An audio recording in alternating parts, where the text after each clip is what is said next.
Good afternoon, ladies and gentlemen, and welcome to a very exciting session. I am Latif Nathani from eBay India. eBay India is the largest marketplace in India. We support over 45,000 sellers across 4,306 towns and cities in India, and we have a registered buyer base of over 5 million customers. Now, the internet story in India is a very exciting story. Just recently, IMI came out with a report which showed that the growth in internet access is quite healthy.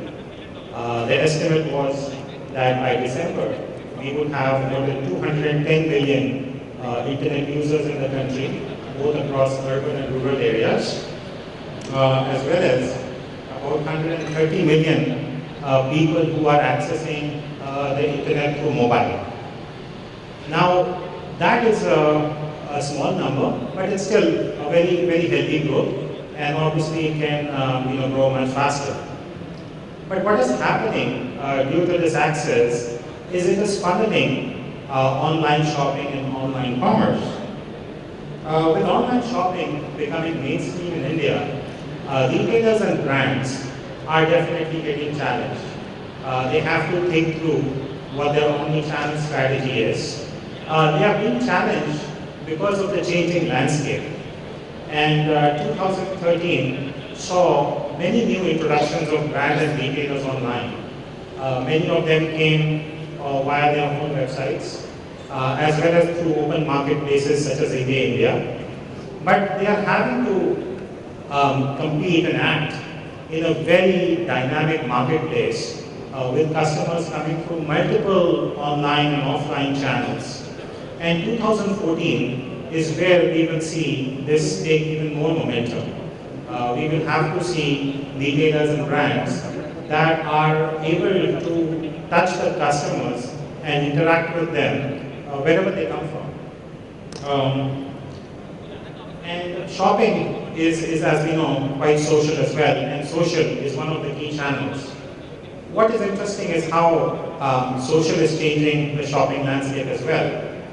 And what we see is that buyers are actually getting feedback while they are standing in the store from their friends and family. After the shopping is done, after the transaction is completed, they are interacting with their influencers and getting feedback on the purchase, as well as recommending brands and retailers.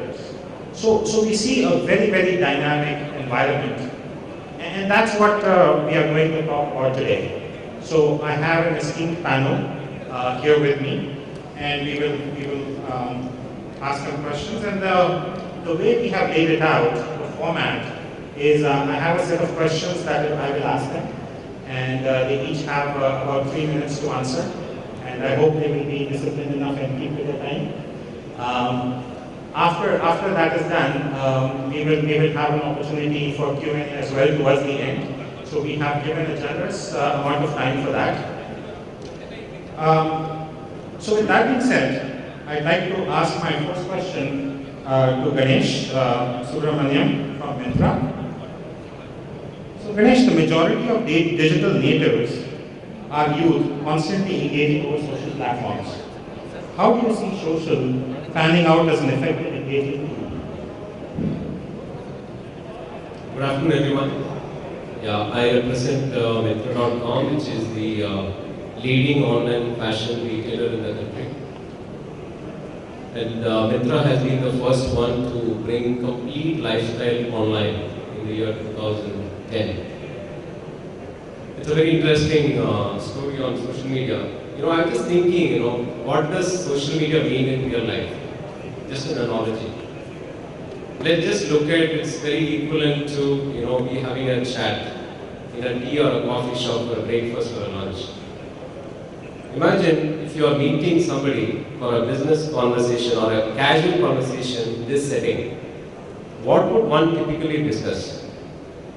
Would we go and push a business agenda, or would we go and have interesting conversations, get to know each other?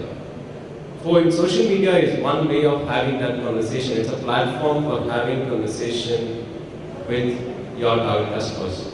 So it all starts with customer first. One needs to understand what the brand stands for. For we at Mitra, the purpose of the organization is to make and enable people look good. Everything we do is hinging around how can we support, enable people looking good. For in the social media platform, what we do is we have three approaches. We look at inspiring our audience. Inspiring our audience through communication and content. One of the content which we do is our own style blog. We look at what it makes for you to look good, whether it's for men or women or for TG. Our youth audience is anywhere between 18 to 28 years old. For all our content is tuned for this audience. So one is the style blog. Then we go and look at and suggest how to look good. Lots of how-to content, right? How to look good in an office, right? What are the must-haves, for example, top 5 shoes you must have. Lots of content in that space. We also bring lots of topical content which might be of interest to our audience. Right? Celebrity dressing is something that we continue to follow. We continue to observe what our consumers are looking at. Bollywood is a top hit in the social media. We bring celebrities. We try to inspire our audience through the social media. The second aspect of social media is to enable. Today, we are an e-commerce platform before we continue to trade. If you're happy with, you're going to communicate, but if you're not happy with any transaction, it's a matter of seconds that immediately go to the Facebook page of the retailer and post your comment. So what we do is, we have a dedicated app which is integrated in the Facebook, something called Get Satisfaction, where each one of the customer conversations are tracked and responded to in record time. In a very recent survey, if you're running a Facebook platform, for example, any social media platform, just look at what's your speed of response. Customers are always looking at how fast are you responding to their concerns. For social media, it's not about just generating and publishing content. It's also about interacting, having a conversation, enabling closure of any problems they already have. So we enable in social media. And the third one is, how do you innovate? You really want to stand out from the clutter. You really want the brand to be recognized for what the brand stands for.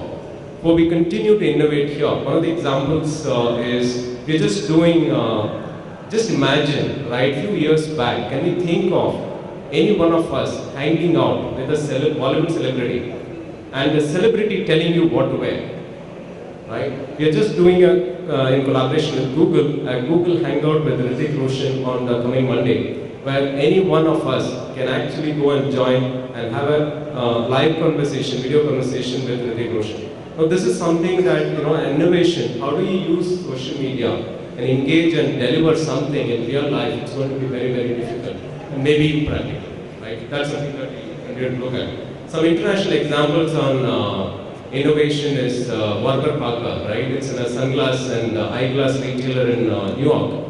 Now this customer has gone beyond sharing content and they said that we will send you 5 glasses to your house. You wear it, take your photograph, post it in Facebook, let your community share which one of that looks good. Now you can use social media beyond the regular conversation. You can create user-generated content. It's another case of innovation in social media. And there are other innovations in this space, like for example, application development. Mobile application can be a huge driver of innovation, right? We did a partnership with one of their leading cosmetics brand, where any customer can take a photograph of hers and say that for the dress I'm wearing, which is the right lipstick to use or a makeup to use. This app straight away connects you to an e-commerce retailer if you like it, or you can start sharing in the Facebook platform. So where I would leave it is, social media is a place that it is just not a sales driver. It's a place that you can have one-on-one conversation with your consumers. Which platform in the world gives you this opportunity? It's all about broad brush. I think it's a phenomenal opportunity to utilize this platform and take your brand to the next level and engage with your consumers. Thank you, Ganesh. That was quite nice. Thank you. Our next question goes to my colleague Sanjeev Agarwal from Skechers. Sanjeev, brands are built on aspiration and word of mouth. How do you see social playing this crucial role of influencing purchasing decisions? I think each one of us needs to firstly and seriously agree that social is important. I don't think that today a lot of us, especially people at my age, have really understood the kind of significance that social has in our lives. Not the most appropriate example, but last night, the demise of Sunanda, how many of you learnt it from social? Can you raise your hands, please? That's a pretty small number, I must say that. I would have expected many more to raise your hands. And the allied fact is that when the news started filtering out on, let's say, Twitter, it was probably within a minute of the first news channel reporting it. The issue here is very simple, is that social has started impacting our lives very strongly and in a very fast response manner. When it comes to something like, let's say, running, marathon, today I know so many people on social who are going to be running tomorrow morning. The kind of discussions, engagement around running are phenomenal. On Facebook, there are a large number of groups which are about running. Now, therefore, each one of these things have started impacting the mindset that we have towards the activity, products, brands. Whether it is relating to fitness, relating to the type of shoes you wear. What is really important is that as a brand, you cannot be blatant about what you do. You cannot just keep plugging your brand. You have to build a customer engagement. And build a customer engagement by talking about category, by talking about the big need, benefit, and stuff like that. I think the other issue is that most of us do not have enough experience. Even the agencies that exist in the country specifically, they are quite inexperienced in handling social. And therefore, when they come with solutions, the solutions are fairly, mediocre and run-of-the-mill. People are talking about simple promoted tweets or Facebook advertising and stuff like that. So really, the challenge over here is innovation. And for innovation, the best people equipped to do that is really an individual brand or retailer's teams. Because they understand the brand better, they understand the customers better. Obviously, for those ideas to be translated, you will need an external agency or an interface to give some real, maybe convert them into more engaging ideas. But I think bottom line is that the influence of social in our lives is increasing quite strongly. And therefore it needs to be taken seriously. What is also important, as I mentioned, is that do not be blatant about plugging your brand. And the most important, and probably the final point I want to make, is that one of the issues which needs to be considered is the damage control. If there is negative news on the social platforms, you need to handle it and handle it fast. Some of the brands have got serious bashing in the recent past on social media because of the way they handle the customer discontent. And that's an area for a negative watch out. That's not a positive brand building, but I mean, a negative watch out is as critical as the brand building ideas. Yeah. Thank you. One of the interesting things, as I mentioned, was the brands having to move online from their offline. So my next question is to Abhishek. Abhishek, Puma has been an active brand online in both e-commerce and social. How do you see your brand faring in the online scenario, and especially how it has moved from offline? Has it performed better after your foray into the online space? Good afternoon, everyone. I represent Puma, and I've been there since we started in India 8 years back. And before I answer Pradeep's question, I would like to give you a background of the perspective from where we are coming from. So Puma started 8 years back. It was one of the last entrants in the sports brand segment. And today we have about 25% market share. Probably in 2014 we will be the largest sports brand in India. And considering that we had a late entry, I would consider this as a pat on our backs of the team that works in Puma. We've also been profitable from the third year of operations, and that's one thing that has been consistent given the economic scenario we have been through over the last 5 years. So one of the things if you ask me that what has worked for us as a brand, I would say we've always stayed ahead of the curve.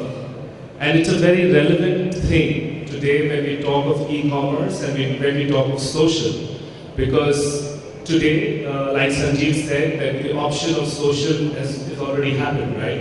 Everybody has to recognize that social is important. And about 3-4 years back, in a similar forum, people were about to discuss whether social media is important as a channel of marketing, whether e-commerce is something that brands should look into. And as a brand, we endorsed that, and we endorsed that thought process 4-5 years back. Our first social media campaign, which was just on social media, was about 5 years back. So we've managed to stay ahead of the curve. When people were dilly-dallying and thinking about whether they should go online and reach out to consumers online, we've been online, selling online for the last 5 years now. Right from the beginning, we've got our exclusive PumaShop.in. We are one of the largest brands. We are the largest brand on Myntra. We are one of the largest brands on Flipkart and Jabong. So the option of not going e-commerce does not exist for brands which are today addressing to consumers who are young and who are the majority of the customers today. The option does not exist. How do you address that, and how do you balance it with your offline channel is probably the challenge brand owners have. We have seen some phenomenal success. In 2012, our online share was about 8-9%, and that went up to 17% in the calendar year of 2013. Considering that Puma grew by 34% in that year, I think it has been a phenomenal jump on sales. So overall, it is a very, very positive, thing that has happened. We have been able to reach out to consumers in smaller cities. In cities, probably we don't have a store yet. So from an e-commerce perspective, Puma has been very forward on that front, and that has yielded results for us. From a social perspective, as I mentioned, we started doing social media campaigns 5 years back, and some of our most successful campaigns have been online. All our marketing campaigns have a social angle to it. I think that's like all of us are agreeing today, that's one of the best ways to converse with your consumer. Consumers today are changing. Consumers today come into stores, they've already looked at prices across online portals, looked at product reviews, shared with their friends on what to think about products. And it's a complete change of approach in the consumer behavior. So I also agree that innovation and staying ahead of the curve is especially important, because people who would advise you on social media marketing, people don't have 10 years of experience, for example, running social media campaigns in India. And India is unique. You need to do, even on social media, you need to do unique things. You cannot just start copy-paste what has been successful in the Western world. So people who will be able to understand Indian consumers' mindset and yet use this channel effectively will be very, very interesting to watch from my perspective. Thank you, Abhishek. Now, India happens to be a mobile-first country. We have lots and lots of people whose first experience with technology and commerce, e-commerce, happens through mobile. So my next question is to Samarji. Samarji, what has been the uptake of mobile commerce? And can you share some initial successes seen in the Big Bazaar, direct initiative where you have partnered? Actually, I think even Mahendra can add, even Latif can add. Our understanding is that the mobility-based internet is the fastest growing internet growth. I think I speak to Ratul and he said, I think your sales from the mobility side is gaining market share of 1% every month, kind of number. I don't know whether that's right or not. It was discussed. And I heard the same figures from Mahendra. And they are in upward closer to 20% of traffic coming through mobility devices, which includes tablets for sure. What we have seen is that today, as e-commerce is getting defined, it is no more defined through only a single screen, which is computers or laptop. It's becoming a complete omni-channel strategy in all possible ways. I think as a retailer or as a brand, you need to address the way a consumer moves from screen to screen. I think a lot of people sitting in this room, if I'm asked, what is the first thing you do in the morning as you get up? My guess is if I say pick your mobile, check your email, or potentially check your Facebook. How many people check their Facebook the first thing in the morning? If you're, I think, more younger crowd. How many people get up and potentially check up their emails the first thing in the morning? It's half the audience. The way we see is if the device preference in the morning itself is a mobility device, then the habit, that's the consumer habit which you are developing, and that's the way a retailer or a brand needs to address the consumer because that's the way the screens are moving. So you've seen the first interaction or all the leisure interaction of a consumer are all happening with a mobility device.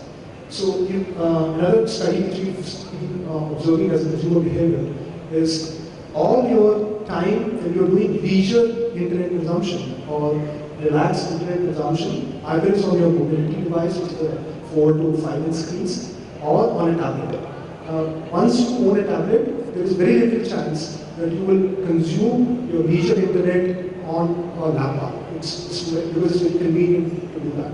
And I think this is the basic reason mobility is getting involved in the whole internet. In specific, to Latif's question, we did a project called Big Bazaar Direct. I don't know how many of you know it. We are seeing that with the advent of mobility, the ability of internet to address solutions for a retailer has just gone many folds up. And I'll give you further examples. We've done a small project with Indiaretailing group also. And look at the way people are using this device to address. So people are trying to create franchises. And today a Kirana shop carries a small tablet in which nearly at this moment close to 15,000 Big Bazaar SKUs are available. So any customer walking to his Kirana shop now has access to the whole Big Bazaar inventory. So it's been carefully curated assorted inventory. And these guys have started to do upwards of 2-3 lakh rupees sales every month in gone beyond 5,300 stores. Similarly, Gitanjali felt that they wanted to use trunk shows as a way of selling. And they created mobility tablet in which they carry their entire inventory. The housewife who creates a trunk show calls guests, or it's like a kitty party. They call them home, they show all the jewelry, and those guys have been selling upwards of 8-10 lakh rupees every month, again, a mobility-based application. I don't know how many you have been following a brand called Free Culture, call it. They're starting now in stores. And if you go to the stores, the majority of the inventory is shown on a panel screen. So you go down and start browsing on Right? Majority, so you can buy an inventory which is lying in the warehouse or in another store. So the mobility sector and its power and applications is now allowing you not to do it-yourself e-commerce, which happens by going on the screen and ordering yourself. It is entering stores, it is entering your homes, it's disrupting models in that respect. So that's one thing which we have seen. Another thing which we have seen is the impact, because during this talk on social, the impact and the conversion of social is far higher if you're using mobility as a device. So if you see a picture of a friend wearing a good dress, there's a higher likelihood that you will click and get on the website immediately, because it's an instant thing. We've seen that social and mobility correlation in terms of commerce is also extremely high. We've seen very, very high conversions on the same. Latif, if you have a minute, I just wanted to add on. Yeah. On, just to give some facts in terms of how mobile is catching up and very, very fast, is that, just 6 months back, our contribution of sales from mobile devices used to be just single digit, so around 6 to 8%. Now we are running at 20% of our sales, 1 out of every 5 orders coming from a mobile device. It's growing very, very aggressively. So the point I want to leave all of you with is that if you are looking at some kind of e-commerce platform, mobile is very, very big. So just get your mobile strategy right and get your mobile platform right. Customers are willing to shop fashion from a small screen. I think that's, we expect in the next 2 years that this number will be half of our business coming from mobile devices. Just one last point, and I'm not going to name this retailer. One of the big problems is they're a very, very large, fast-moving consumer durables company in the country, large multi-brand retail format. One of the big problems they're facing is that people come to their store, browse their product, and then start browsing on Flipkart or eBay on their apps, and end up buying from there rather than buying from the store. So I would rather insist that retailer to have their own apps so that people go with this and provide access to those guys. So if there are consumers in your store buying from another store using a mobile device, and this is becoming so prevalent that person is standing on their counter, seeing that mobile phone or seeing that tablet device and browsing another website to buy from them. So this is here to stay. You can't say, don't come to my store without a mobile phone. He has a right to come to that, he can come to the tablet, whichever way. So the difference is, mobility is then and there. It is extension of your arm. It's part of your body in that respect. Clay mobility is that strong. And the kind of impact it can have in structured product categories is unimaginable. And potentially in the lifestyle category, now we are seeing tremendous impact because it's from the social media integration perspective, the impact is tremendous in markets. All right, thank you Samarjit, and thank you for bringing up one point which I would like my next panelists to answer. And one of the things that I just feel very excited about is the level playing field that these technologies can provide. And Samarjit talked about a small retailer now having the benefits of technology and being able to compete. And it's always, it amazes me at India that we have reached buyers and sellers, across 4,306 cities and towns in this country. I mean, that's the reach that these new technology platforms can provide. And so, what I want to ask Sachal is how important is a multi-channel approach in building a national brand, and should the brand building approach differ for metro versus non-metros? Okay, first of all, I would, the last point you just said, it was very relevant actually. Many times I also see myself doing the same, but at least way to reach home before I go on other sites and actually order. In terms of social and in terms of e-commerce, I think it's the real, Aam Aadmi Raj which is happening there. That there are, various platforms and you would want to buy the best product, at the same time you would want to, give the least price for it. Fortunately, in branding, the basics have still not changed, and the price and more than the price, if we're talking particularly e-commerce, the product and the place has become more important. In terms of if you have a product which is well differentiated, it will do very well on an e-commerce platform. Or if you have a product which is not available at a place, it will do very well on an e-commerce platform. So these two things are very clearly. In today's days and time, one cannot be a Me Too product and be on an e-commerce platform and still go for success. Like for every one successful brand there, I think there are a couple of others also which are not successful. Like I know, a few brands myself, that some of them are doing very well, mid-sized.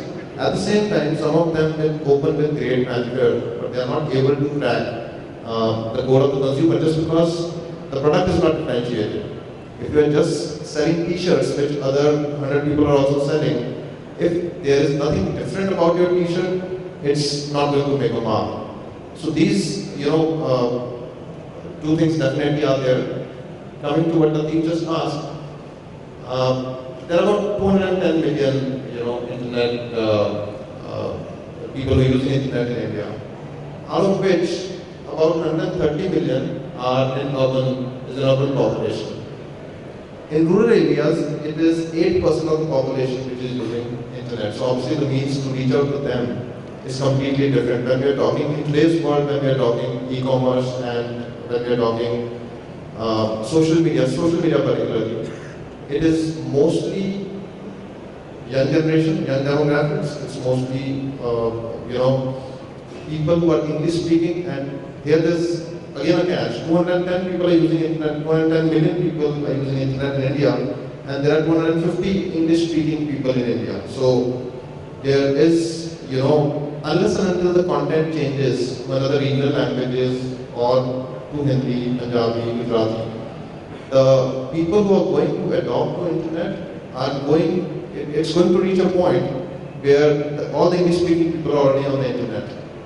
Obviously the e-commerce will keep on doing better because everybody is now buying more from the internet. So the user base will increase to a certain extent, but the ticket size will increase. If I was buying only air tickets yesterday from internet, today I'm also comfortable buying clothes and shoes from internet. So that thing is changing definitely.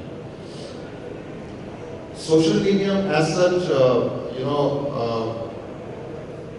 the other thing that brands need to take care of is that what they are speaking or what they stand for, they are look like that on social media. So here, where the content becomes very important, which most of our panelists were talking about. Like in case of Fast Track, they are being followed by 8 million people on Facebook. The next brand is at about 3 million. The next youth brand, I would say, youth fashion brand, is at about 3 million. So there's such a huge gap between them and the next brand. And if you see their line of communication, that's totally consistent across all the platforms. So content is the main thing which is going to drive, because it's again a two-way communication. Unless and until the content is interesting and engaging, it's not going to attract. Otherwise, on social media also the brand becomes a Me Too brand. Everybody is on social media today. It's almost like an extension of yourself. First it used to be a website is important, like say about 10 years back. Now it is social media presence is important. So if everybody is on social media, what are you doing different on social media so that you get the traction and your competition doesn't? So I think the content that everybody is speaking about, that is very important. There is very interesting experiment, which doesn't belong to the fashion world, which was done internationally. It's a chewing gum brand. I'm forgetting the name of the brand right now. So what they did was, the perception is that people who are, the chewing gum is not a good thing, right? For whatever reasons. So they took sets of twins, dressed them, identical twins, dressed them exactly the same. So now two twins are sitting, one is having a chewing gum and the other one is not. And the people come in, they come in and they ask a question. Which guy you think will be more aggressive in job? Okay, they have to pick an answer. Which guy you think is a cool person? Which guy you think is more open in sensibilities? So after doing this research, they found out that about 80% of the people who seemed to be cool at other people who were having chewing gum, right? So then they came in on social media in a big way, and to break the perception that it is good to eat chewing gum. And hopefully, I don't know whether the sales are really translating into sales or not, but it's a very good experiment. I would urge, if you go on Google and maybe you type chewing gum experiment, you would see it's a very interesting thing to see. And there are, these things are happening internationally, that people are thinking good content and people are coming to social mediums with that good content. So I think content is something which would drive the strategy of a brand going forward. If your demographics is, young, urban, English speaking, the content is the key. If you have to, go to places which are non-English speaking, then obviously there are other ways to reach out to in terms of mobile, because those people are not social media savvy as yet. And maybe in a couple of years things will change, the content will come in regional languages and things will become much more easier, but that is the situation right now. Great. Thank you. Next, I would like to go a bit deeper into the technology platform and ask Swandeep, what is the transformation that big data management can bring to business?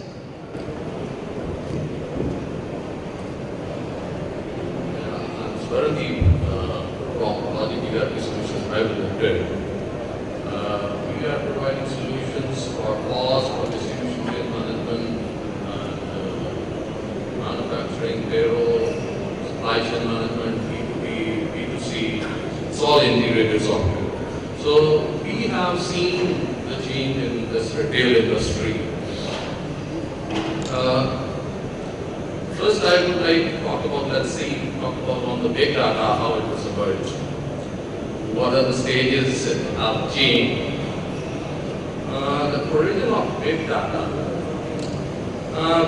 So let's talk about data. A few years ago, the data was generated only by the company's employees. Say, some organization have 50 employees, somebody have 100 employees, somebody have 300 or 500 or 1,000. And when the social media came, users took over. The data is generated by those users, not by the employees. Because of the social media, your omni-channel, etc., this all over the world's data, 90% of data is generated in 2 years.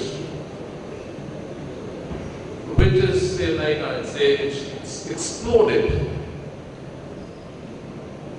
Now, what will you do with this data? Say, like on the traditional database, you cannot analyze your data. I'll not talk about the technology, what is the Hadoop, what is the MapReduce, or what is it. So there are the tools where you can analyze your data. So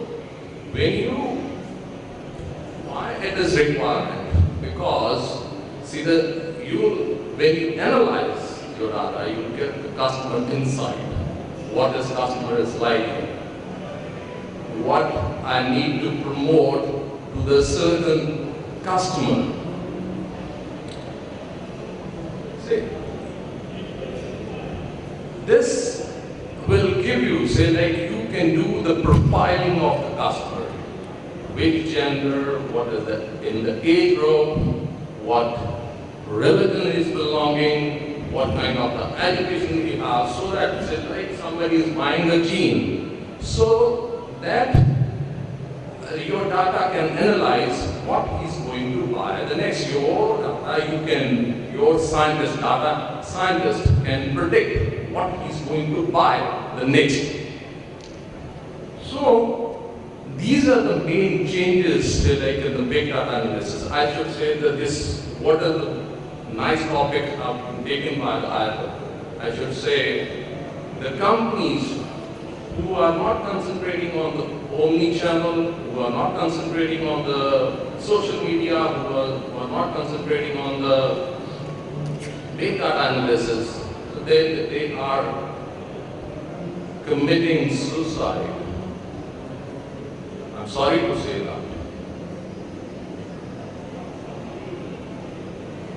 If you don't have your social media department, if you don't have a big data analysis team with you, you are going to lose your existence in this market. I'll again go back how this industry has started. Earlier, the people are having different softwares. They have 50 outlets, very big numbers in the earlier days. 50 outlets, 50 different softwares are running, maybe 10 different softwares. In the same organization, somebody is running manufacturing software, something different, distribution software different. Then they came on the same platform but offline. Now I have taken the example, there is a Ginny Johnny's brand. They have the 4 production units, 3 warehouses, 60 distributors, 250 shops. They came on a single database. Everything is on. When you are say, like this is your transactional database. Your transactional database and your unstructured or semi-structured databases, which you are generating from your social media, right? When you are clubbing those one, so you can actually predict it. It's according to the KPM, what I was sharing with you in the morning. Say what they are saying, it's a 72% decision they are taking on the basis of the big data analysis. It will increase every year because 2 years ago there was only 70 million tablets, and by the end of 2015 there will be approximately 290 million tablets. Last month there was a progressive Punjab summit. There was this Airtel, Sunil Bharti Mittal and Mukesh Ambani both were there. And Mukesh Ambani promised in the 2014, by the end of 2014, in Punjab every village will have 4G. And if every village is going to 4G, now you can say what kind of the penetration Andhra can have in the Punjab, what kind of the penetration the eBay can have, or your brands also. I'll just share one thing. Why we have decided to go to, say, develop our own B2C or B2B, this kind of thing. One day I saw my driver was wearing nice shoes. I said, "Kahan se kharide bhai?" Sir, मैंने internet से order किया. Then after few days, I asked my cook, "ये mobile कहाँ से लिया?" तो बोला internet से सर ऑर्डर किया. I said, यार ये इंटरनेट पे अगर मेरा कुक और ड्राइवर अगर ये ऑर्डर कर सकते हैं, तो ये बिजनेस बहुत बढ़ने वाला है. What we were sharing in the morning, so there is less people are saying English speaking people, those people. I said no. This is everybody with anybody's help, they can use this tool of e-commerce. So we have the whole, say like it's a billion, we have more than billion population, and the younger generation is growing with I think we have the biggest core of the younger generation, and we have tremendous scope. And by the 2020, we will be the 3rd largest economy by the PPP. It's a personal purchasing power. I think we will be only behind of the China and USA, nothing more. Thank you, Swandeep. Last but not the least, you heard the panelists talking about a variety of which topics. And so, Nicholas, you get the task of bringing us back home, and you get the broadest question. How are you adopting multi-channel strategy to expand your business? Multi-channel strategy. Right. So I'm the CEO of the Smiley brand. I see some people wearing the Smiley badge here. Thank you. Our brand is probably the first digital brand in the world. It's been adopted by billions of people using emoticons on the internet as well as on cell phones. And in India, our product merchandising presence is through lifestyle department stores where we sell our menswear and women's wear, and also with Archie's gift stores where we sell stationery, cards, gift items. One thing I would like to start saying is, why are we talking about social media today? Well, the main reason is that the new generation compared to my generation or your generation, they are not watching television as much as we were watching television. They are not reading magazines as much as we were reading magazines. There is a shift in the time spent with traditional media towards time spent with the internet. So with this equation, social media has become a very important tool to communicate with the new audiences. It has become really very important, and this is only going to grow. As far as my company is concerned, we have a multi-platform strategy, and I think a lot of brands have a multi-platform strategy, which means that on social media, we are present on Facebook, of course, on Twitter, on Tumblr, on Pinterest. We have our blog. We also have some local platforms in markets where Facebook, for example, is not present. Like in China, there is no Facebook, so we are on a local platform like Weibo.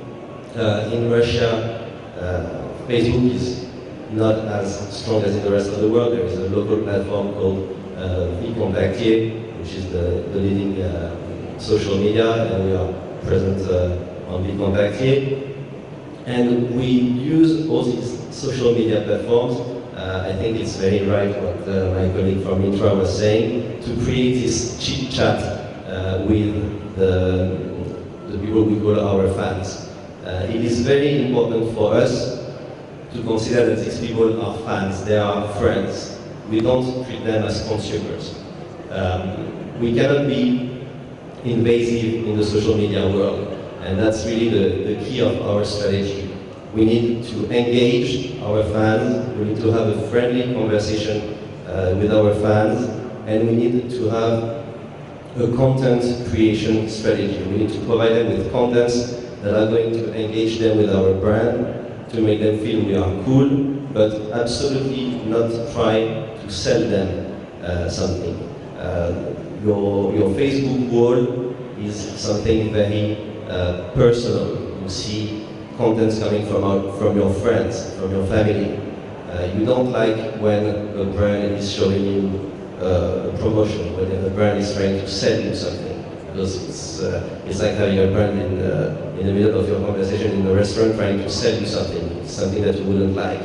So for brands like us, it is really a key to create very cool contents that our fans will like, so they will click on like, that our fans will share, so they will share these contents that we have created and show them to their friends and their family on their walls.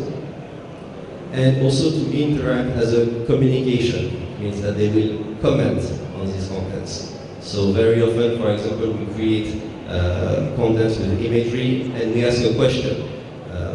So it can be any sort of question, and the fans, a lot of them will comment, they will reply, they will say something.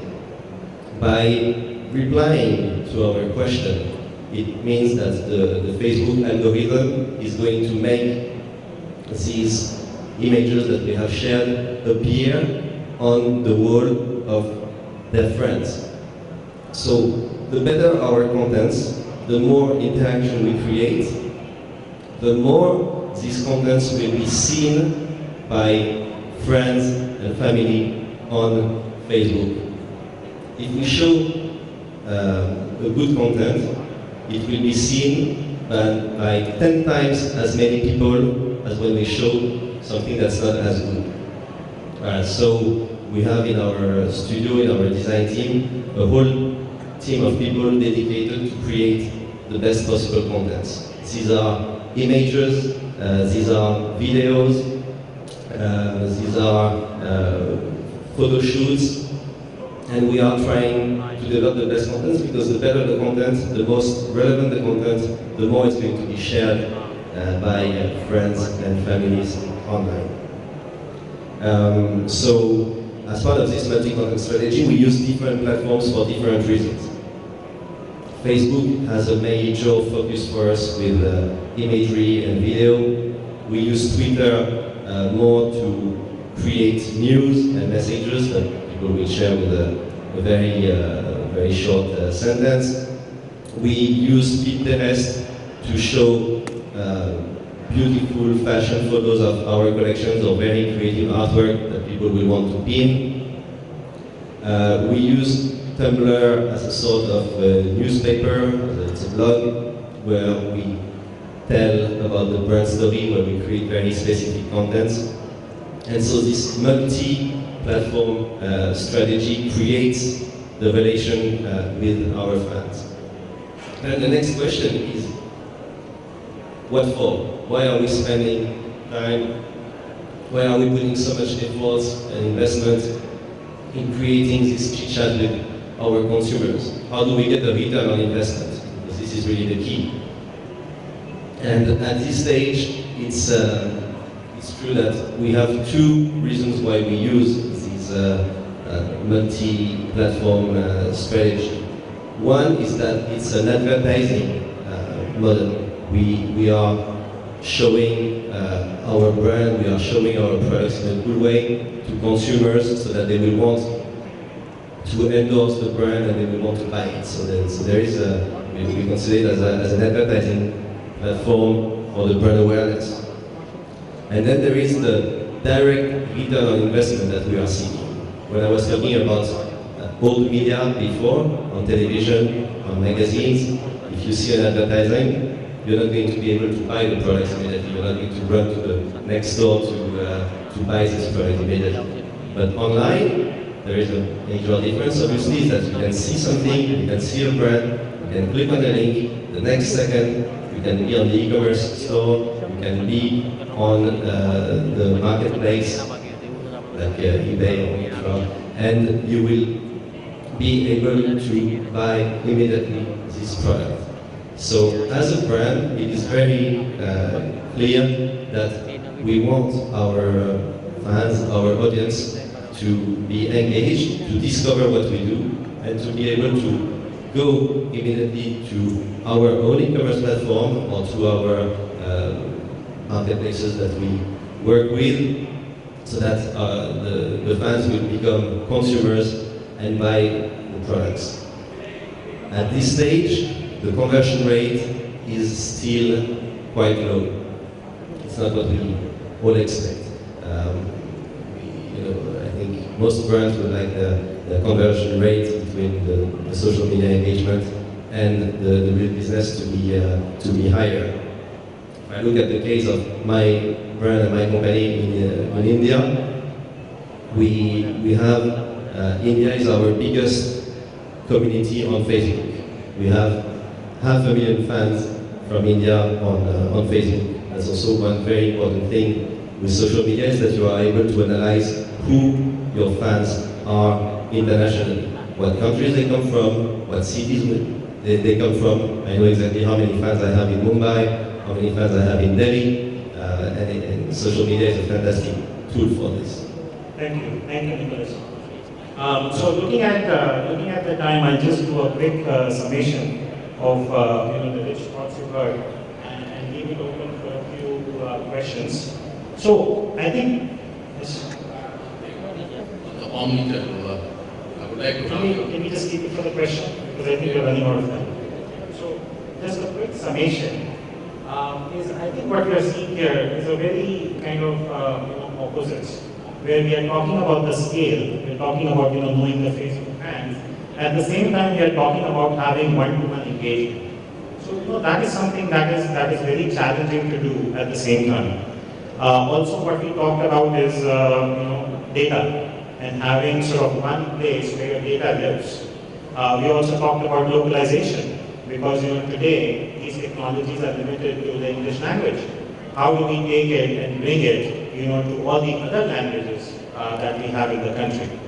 So what we touched upon is basically the tip of the iceberg in terms of all the changes that are happening and you as brands and retailers need to be aware of. But there's obviously a lot more and these discussions can continue and should continue for a long period of time. But in the interest of time, I would like to open this up for a few questions from the audience.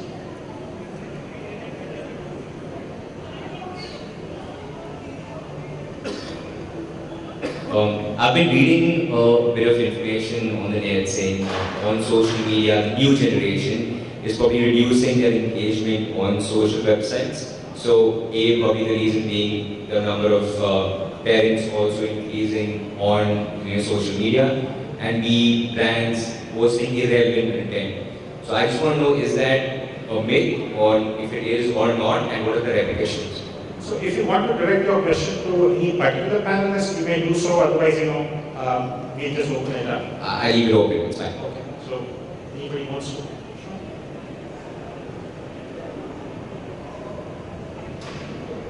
Well, in some cases it does happen because once you are, that's what is the behavior that has been noticed, and there's studies to support that. That there's something called social media fatigue. So once a person is using excessive social media, obviously he does go out for a bit, but then again comes back in, and there's new people joining in, all the time. So to answer your question, no, that doesn't affect as far as the brand is concerned. What affects the brand is Facebook algorithm. Because what they are doing now is they know, you are there to advertise, you are there to sell your product, you are there to make your brand. So what was true 2 years back, that you could easily access people on your fan page and otherwise, that's no more true. So unless and until you show them the money, they are not going to really promote you. So that is the heart of the life. So otherwise, the people are increasing, on a daily basis. So those some might opt out, but then they do join in. So that's not really an issue as far as branding is concerned. I've seen in our experience brands which come across with a very strong personality, I think he mentioned earlier, are far easier to get across to their audience. And brands which have been used to a promotional way of pushing across to their customers fail on social media is my observation very clearly. So in fact, I see one of the biggest things which attracted me to internet 30 years back was I read a term by Tim Berners-Lee which said the internet will lead to democratization of this world. And I think it's so true. Today, if your brand doesn't have a personality, social media punishes you. So either you have a talent to build your brand, otherwise money can't buy you an audience on social media, or you got to spend money with Facebook to buy an audience. So it's becoming a very interesting, democratized, capability-oriented world, even on social media. Question for Swarandeep. Swarandeep, what has been your experience with selling integrated ERP solutions to large, medium and small retailers? I am asking this question specifically because my understanding is that large and medium retailers have already got their ERP solutions in place. So are you catering to the smaller retailers, stroke brands? Absolutely. We have our Is it audible? Sorry. So we have retailers like who have the 900 plus stores to the say like people who are having the 10 stores also, right? So everybody requires a proper software and where they can analyze the data, right? Earlier, people are just having what they have sold and what they have non-sold, right? And then the second stage came when people implemented their CRM, after implementing the CRM, they can tell you what exactly to the particular person they have sold.